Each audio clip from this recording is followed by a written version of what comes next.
Why should I recycle car parts? Have you ever wondered what happens to old cars when they're no longer roadworthy? Most of them end up in junkyards. But did you know that many of their parts can be recycled? Recycling car parts is not only good for the environment but can also save you money. Let's explore why it's important. Environmental benefits. Landfills are a major contributor to pollution.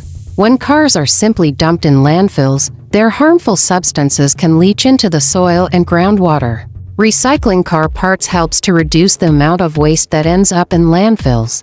By recycling car parts, we can conserve natural resources and reduce the need for new materials. For example, steel from old cars can be recycled to make new steel products, saving energy and reducing emissions.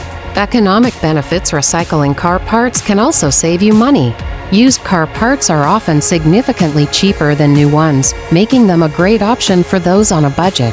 Plus, using recycled parts can help to keep your car running smoothly and extend its lifespan.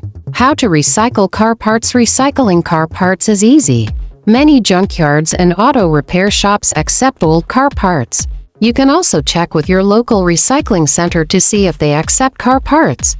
Some car parts, such as batteries and tires, require special handling. Be sure to follow the proper guidelines for disposing of these items. Recycling car parts is a simple yet powerful way to help protect the environment and save money. By choosing to recycle, you're contributing to a more sustainable future. Please remember to like, comment, and subscribe, and thanks for watching.